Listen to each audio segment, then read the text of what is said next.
All right, good morning, everyone. A couple words of warning. I've had a terrible cough, so in the event of a coughing fit, I'll try not to cough into the microphone, but just it might be very loud in here. The second thing is that our technical founder is in London this morning getting grilled by a bunch of investment bankers for our earnings call.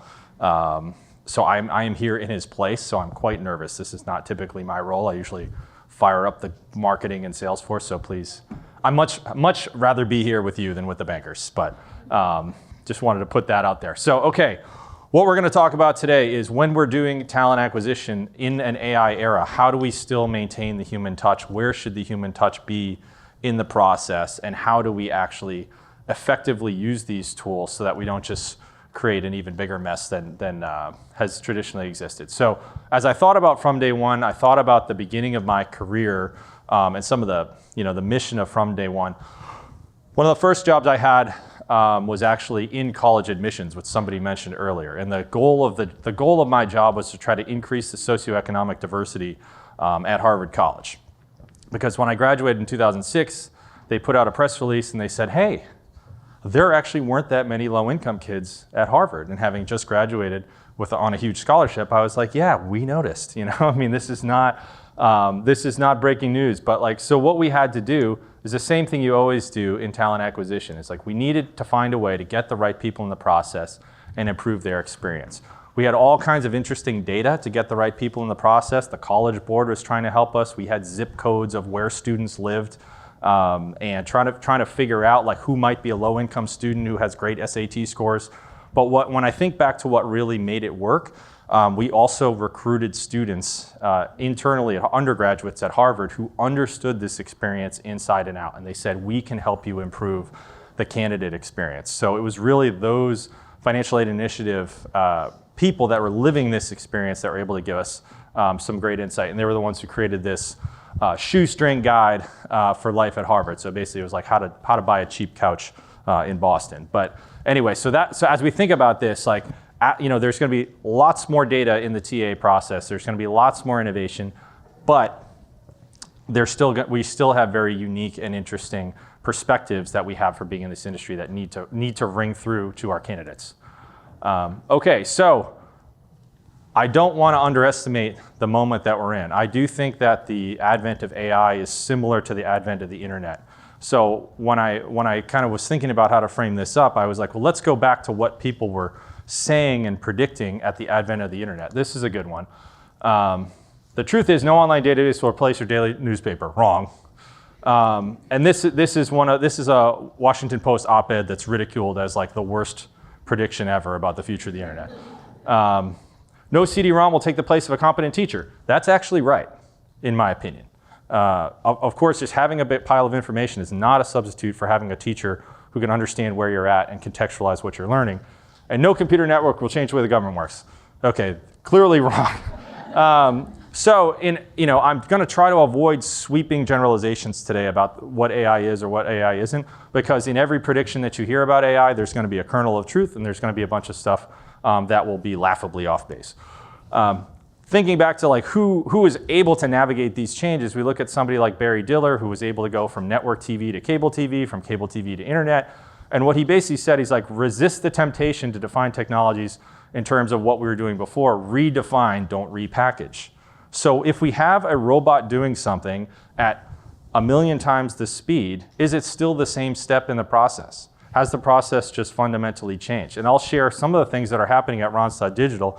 Some of our recruiters are no longer doing what they were doing before. Some of our recruiters are being repurposed into different roles that are different. And change is scary and everything else. But we're redefining what their job is in the context of these machines that can help us so much. We're not just trying to say, okay, for this human, we're going to replace it with a robot. I think that's a wrong-headed way to do it. So what are we trying to do? We're trying to plug in technology where it's uniquely well-suited to help and enrich our process so that the talent, ideally, if we do this right, the talent should feel better, talent acquisition should feel better, and the hiring managers who ultimately have a seat to fill should all feel better. And I think where we can look for this, this has been happening in manufacturing for a long time. It's now coming to us in the white collar world, but in manufacturing processes, we've been able to put robots and humans together in ways that actually make it safer for these gentlemen putting this car together. They're less likely to get injured because they don't have to lift things that are as heavy as they used to do. Did it cause some disruption? Absolutely. Can we do it better? Absolutely. But if you think about things like mining, yeah, we're really happy that we can send a robot down a lithium mine as opposed to having to have somebody doing those things. So we need to be thinking about like, where is this uniquely well suited versus where are we just trying to plug it in where it might not belong? And what are we trying to avoid? As you can see, these are all Twitter users that are AI bots. So these are blue check mark people that are, I'm not a social media maven. I don't understand why anyone would do this, but like just if somebody would create a bot to post on a social platform, they would definitely create a bot to apply for a job because there's a lot more in it for you if you get a job. And we do have the potential here where, and we're working with highly technical people. Like we place 9,000 software developers every year, so their response might be, hey, if you're going to send a robot, I'm going to send a robot. I'll build a robot, and now we've basically just got like a step in the process that probably isn't helping us very much in terms of understanding who really wants this job, understanding who's the best fit for this job. So we want to avoid steps in the process that are basically just, a spam warfare, we could call it. Clicking. Okay. All right, so where are some areas that you, as somebody that works in talent acquisition, should absolutely say, hey, AI is uniquely well suited to make this better. AI will make my life better than this. If it's not, I'm gonna get all over my CIO. I'm gonna get all over my vendors. I think search is the number one thing that you should expect to be much better in the age of AI. Now, there's a spectrum of search between what we do in our personal lives versus what we might be doing in our B2B lives. Generally, search is much better in our personal lives than it is in our B2B life. So just for the purposes of illustration, as I was putting this presentation together, I just started typing best, and it was like best P, and they were like, I live in Marblehead, Massachusetts. They're like, we know this guy wants a pizza. You know what I mean? He's got 2 young kids. This guy orders pizza all the time. But if you think about all the context that Google has about me, they know that I'm in my early 40s. They know that I live in Marblehead. They know that Salem is nearby. So it's like in our personal life, we experience a level of search that is like magical is probably the best way to describe it. It is on the magical end of the spectrum. Now, for those of us of a certain age, we remember the first encounter of search I had was probably in grade school where they were teaching me to use the library card catalog. And that was a keyword-based search. It was only searching on the authors and the titles. So it was limited data, had to be an exact match, no context, no helping me out if I missed. And so like, if you think about that spectrum, your folks working in TA or anything that you're doing in terms of matching candidates should be way, way further along the magical end of the spectrum because of AI. Because by using large language models, you don't need, so obviously Google and LinkedIn were the only people that could do this previously because they had mountains and mountains and mountains of data and hundreds of millions of interactions every day. Now with LLMs, we're actually able to approximate a lot of the contextual magic that's happening behind here in a much smaller data set. So let's look at Randstad Digital, we're building some tools for ourselves to help us do a better job of searching our candidates. And we're even trying to change the idea of filtering. So many times when you're searching candidates, the filter is binary. Either you know PowerShell or you don't know PowerShell, or either you're in Wisconsin or you're not. So I think, but if we're thinking about how a hiring manager might describe it, they probably would describe it a little bit differently. They would say, okay, there's absolutely some things that just they need to have. There are must-haves. Do not show me anybody that doesn't have these things. But knowing the context of the role, there's a whole other things that are like nice to have. And in a traditional even keyword filter search that's pretty good, you're not able to do you're not able to make this type of logic happen. Where it's like, okay, it's a light touch. If they have 1 year of experience, that's fine. If they don't have it, that's fine. And what the AI is doing is basically creating a mathematical score, a relevancy score, the same way that Google does, the same way that other Bing, I don't know, other search platforms. I don't want to be a Google advocate here, but where we're able to do a lot smarter search, even if the data isn't perfect. And the other thing is, like, you should be able to ask if you're. Now this says, okay, with these criteria, I'm going to have 2,900 people. Then I can start filtering on things like intent. Like when was the last time they logged into the Randstad digital platform? When was last, so that I can start to look, because obviously that's too many results. But now maybe I want to put hard filters on it to try to raise people up. But that's the other thing that you should be able to do in the age of AI is if for some reason your search isn't working, you should be able to ask it a question. Just be like, I'm stumped, how come I'm not getting any results back? And it should be able to tell you, well, you have a hard filter on this. That's a very rare thing. You've got a very rare combination. If you were to remove one of these filters, you actually would have 500 people that you could potentially match. Okay, moving right along. So search, I thought kind of beat the dead horse here. Search should get a lot better, but what are we searching? What are we searching? Searching a pile of dead resumes doesn't really help. Searching a bunch of people that aren't going to respond to us doesn't really help. So what are we going to do? Community is more powerful than ever in an AI-saturated world. So Reddit, are there any Reddit fans in the audience? I'm obsessed, but it's sort of like what the internet was supposed to be. The sixth most searched term on Google is Reddit, because if you're thinking about hiking boots, I don't want to read a AI-generated blog from REI about hiking boots. I can say best hiking boots Reddit, and there will be some maniac from Vermont who's like, I've been hiking for 40 years and I couldn't wear these boots out if I tried, blah, blah, blah. And you're just like, okay, that's a real human being giving me their real opinion. I'm gonna value that much more. So what we do at Randstad Digital is, like, we're a specialized recruitment company. You come to us, you come to us with 26,000 job orders a year. So we said, look, we're not just gonna be a transactional, go out to LinkedIn, go out to Indeed, move them through the process. Like, we place these roles again and again and again and again. So we want to be more like their talent agent. We want to be their partner throughout their career. So we're building a community where, whether they're seeking a job now, whether they're not seeking a job now, and they just want to refer, we want to give them things to do so that we have a durable digital connection with them. Host events, help them find mentors, things like that. Because again, and then they can ask questions of the community. It helps, much like every industry is changing so much. So having a digital community can help lower your anxiety level around, hey, as AI changes, like I can't keep up with this all on my own. I need a team, I need a village. So that's what we're trying to build at Randstad.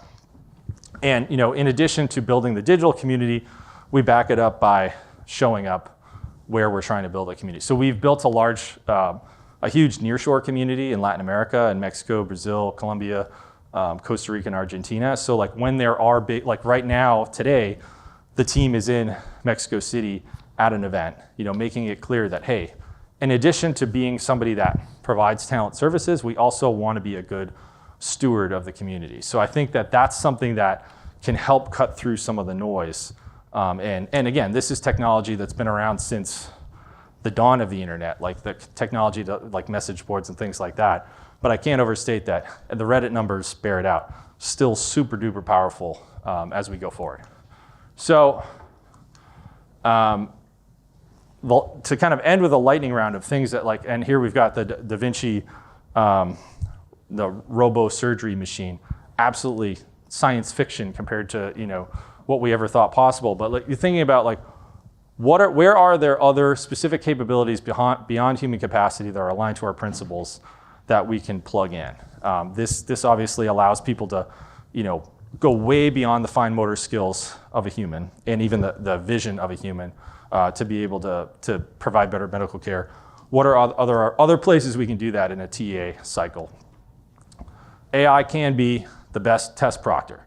So, this is an example of an assessment that we would give somebody, and obviously it's sort of like but Pat, you said, they won't show up for the robot. They'll show up for the robot if you couch it in a way that's kind of interesting to them to say, look, you're pretty far down the TA funnel.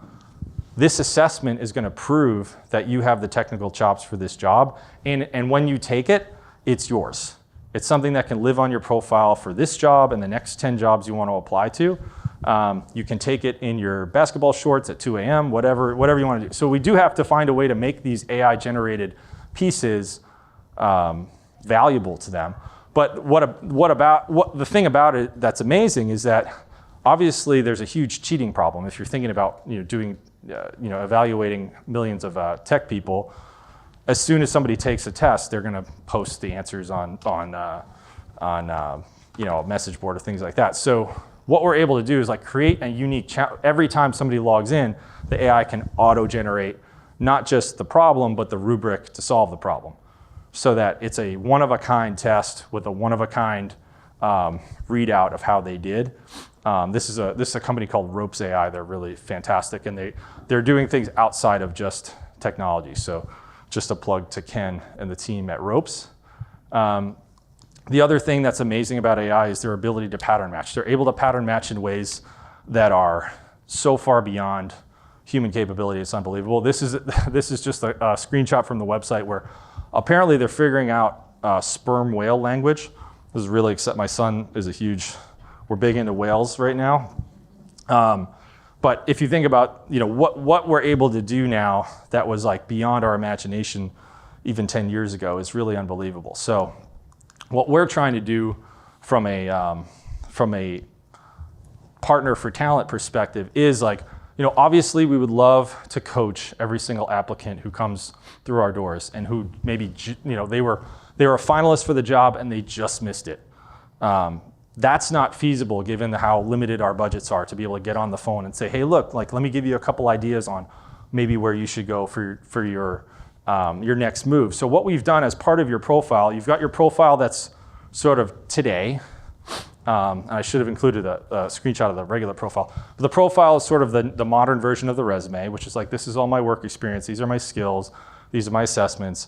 And then they can click over to another tab that is sort of like helping to spur their imagination of, okay, if you are a junior front-end developer now, what are the other paths that you might be able to go down? And for somebody who, like me, didn't have any family members in the industry that I worked in, wasn't coming from a place where I felt like I had a bunch of guidance, at home on how to navigate the working world, this is something that can be very powerful for people, just to be able to see, look, a bunch of people, like based on the millions of people and career paths that we have, the millions of results of people, successful placements that we have at Randstad, we can tell you, what options you have and give people what feels like some personalized coaching at scale. And that is backed up by some data. The last thing is like, just so you all will probably hear this, it's getting easier to create AI agents. So Anthropic just came out with a protocol called MCP. So now, like, whereas before when you built an AI agent, there were actually like multiple custom integrations that you had to build. Now the industry has adopted a common integration protocol. So brace yourselves. There are about to be hundreds, if not thousands of TA-related startups launched that are specialized AI agents. And because building an AI agent is now similar to building a Lego man. It's you're plugging in a data set, you're plugging in a front end.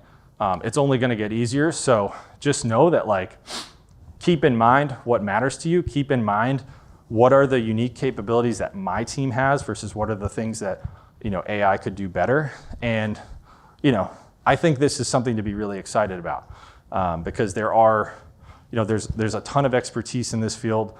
We know that having a robust labor market is super important. So I'm excited to see what people will bring now that the technological barriers just keep getting lower. Beautiful Randstad digital stock photo. One thing that AI can't do is tell a joke.